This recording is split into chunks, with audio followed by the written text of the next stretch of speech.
Diabetes থেকে gastrointestinal বিভিন্ন সমস্যা হয়, সেটা নিয়ে আজকে একটু আলোচনা করব। যে কি হতে পারে। প্রথমত হচ্ছে ডিসফেজিয়া হতে পারে। এখানে খাবার গিলতে বেশ সমস্যা হয়। আ এটা একটা পাওয়া যায়। রোগীরা এসে বলে যে যার ডায়াবেটিস আছে তিনি বলেন যে খাবার গিলতে বেশ কষ্ট হচ্ছে। এটা পাওয়া যায়। এছাড়া নকটার্নাল ডায়রিয়া থাকে। অর্থাৎ রাতের বেলায় দেখা যাচ্ছে ডায়রিয়াটা বেশি হচ্ছে। এই ধরনের রোগীও কিন্তু পাওয়া যায়।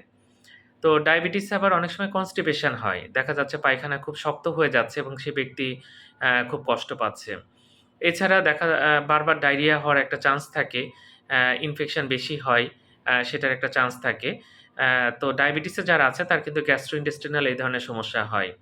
তাই ডায়াবেটিস কন্ট্রোলে রাখতে হবে, নিয়মিত চেকআপ করতে হবে, ব্লাড সুগারটাও যেন কখনো বেড়ে না যায় খুব বেশি, সেদিকে খেয়াল রাখতে হবে।